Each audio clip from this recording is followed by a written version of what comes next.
அனைவருக்கும் வணக்கங்க. இன்றைக்கி நம்ம சேலம் மாவட்டம் ஆத்தூர் பேருந்து நிலையத்திலிருந்து நம்மளுடைய பயணத்தை ஆரம்பிக்கிறோம்.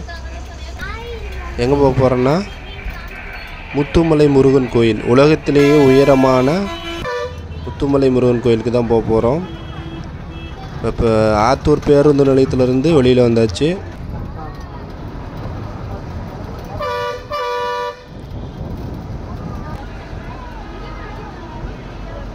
தொடர்ந்து பயணிச்சிட்ருக்கோம்.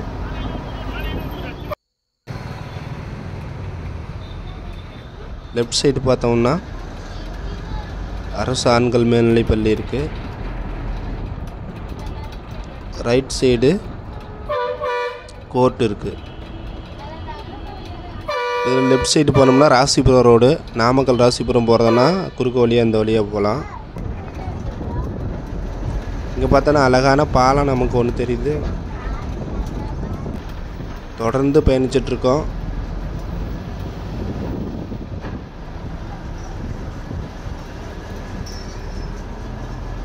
நரசிங்கபுரம் அப்படின்ற இடத்துல நம்ம பயணிச்சிட்ருக்கோம்.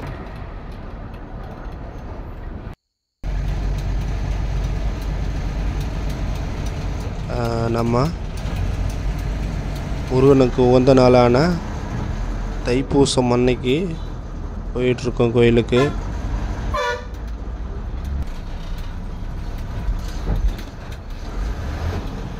பைபாஸ் நம்ம இப்போ கிட்ட வந்தாச்சு.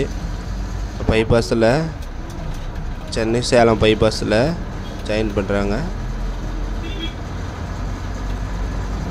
கிட்டத்தட்ட ஆத்தூர்லேருந்து 16 கிலோமீட்டர் தூரத்தில்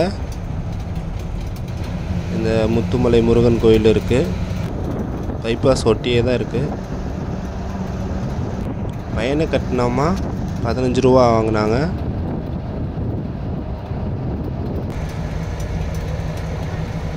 அப்படியே பக்கத்தில் லெஃப்ட் சைடு பார்த்தோம்னா கல்வராயன் மலைத்தொடரும் அமைஞ்சிருக்கு.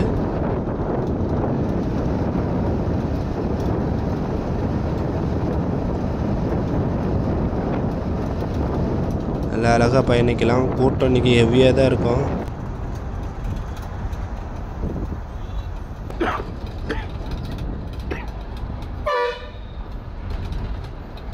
பெத்தநாயகபாளையம் ஸ்டாப் வந்தாச்சு.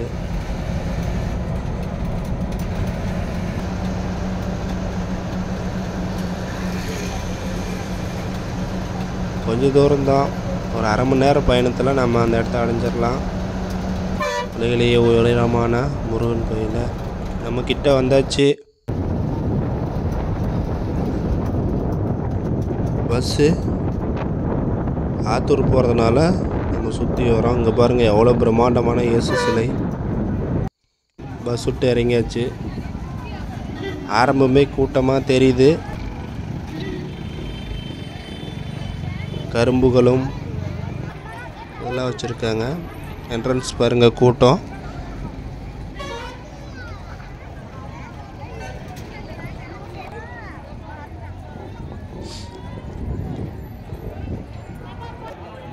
அப்படியே இருபுறமும் பார்த்துட்டு போகிறோம். தூரத்தில் பாருங்கள் தெரியுது.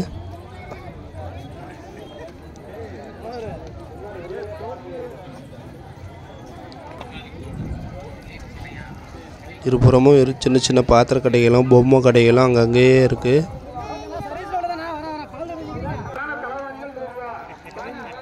இந்த 2 வீலர் பார்க்கிங்கெலாம் அங்கே நிறுத்தியிருக்காங்க. 4 வீலர் உள்ளார போகணும். இன்னும் நிறைய இருக்குது.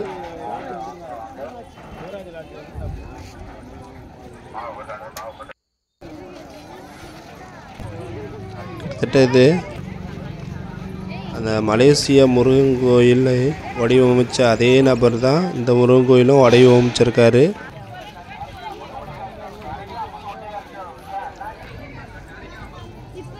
மலேசியாவில் இருக்கிற பத்துமலை முருகன்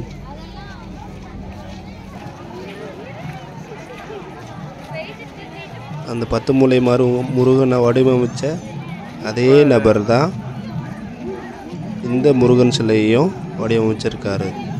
திரு தியாகராஜன் அப்படின்ற அந்த சிற்பிகள் குழு தான் இதையும் வடிவமைச்சிருக்காங்க. நம்ம கிட்ட வந்தாச்சு.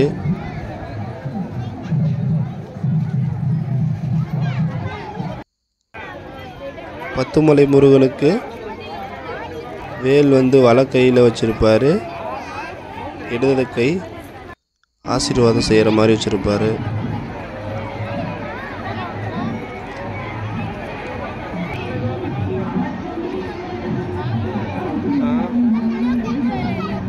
பாருங்க, இங்கெல்லாம் தேங்காய் உடைச்சிட்டு இருக்காங்க. ஃபுல்லாக தைப்பூசத்தில் அளவுலாக நிறைய கூட்டமாக இருக்குது. முருகனுக்கு வேண்டப்பட்ட நாள். தேங்காயெல்லாம் அந்த முன்னாடியே உடைக்கிறாங்க. நம்ம இப்போ அதை முன்னாடி இருந்து வியூஸ் பார்க்குறோம் எப்படி இருக்குது அப்படின்னு. ரொம்ப அழகாக இருக்குது பாருங்கள்.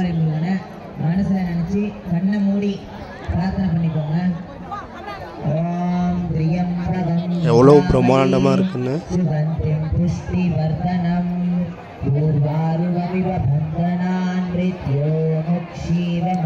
இப்போ மலேசியாவில் கோலாலம்பூரில் இருக்கிற பத்துமலை முருகனுக்கும் இந்த முத்துமலை முருகனுக்கும் வித்தியாசம் பார்த்தோன்னா, அவர் ரைட் சைடில் வேல் பிடிச்சிருப்பார், லெஃப்ட் கையை இடுப்பில் வச்சுருப்பார். இவர் லெஃப்ட் சைடில் வேலை பிடிச்சிட்டு ரைட் சைடு ஆசீர்வாதம் செய்கிற மாதிரி கையை வச்சுருப்பார்.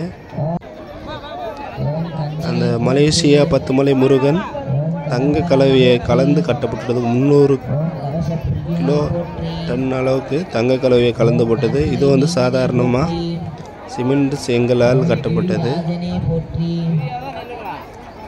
அதே சிற்பி தான் திரு தியாகராஜன் அவர்கள் தான் தலைமை சிற்பியோட குழு தான் பத்துமலை முருகனையும் வடிவமைச்சிருக்காங்க, இந்த முத்துமலை முருகனையும் வடிவமைச்சிருக்காங்க. அற்புதமான காட்சிகள் பாருங்கள். பின் சைடு கிட்ட கூட போய் காமிக்கிற எப்படி இருக்குன்னு பாருங்கள். மறக்காமல் இந்த வீடியோ பிடிச்சிருந்தா நம்ம சேனலை சப்ஸ்கிரைப் பண்ணுங்கள், லைக் பண்ணுங்கள், ஷேர் பண்ணுங்கள், கமெண்ட் பண்ணுங்கள்.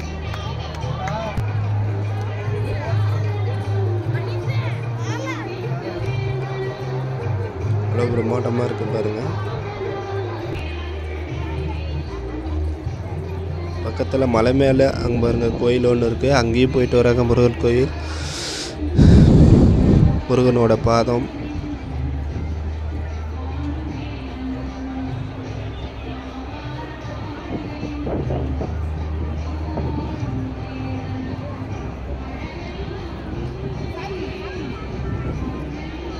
பிரம்மாண்டமாக இருக்குது பார்க்குறதுக்கு.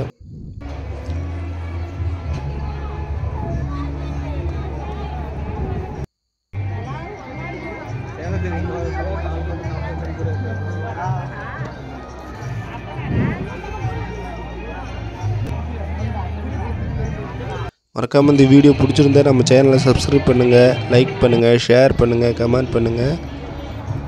அடுத்து ஒரு நல்ல வீடியோவில் சந்திக்க வரை உங்களிடம் நான் விடைபெறுகிறேன். நன்றி. தேங்க்யூ.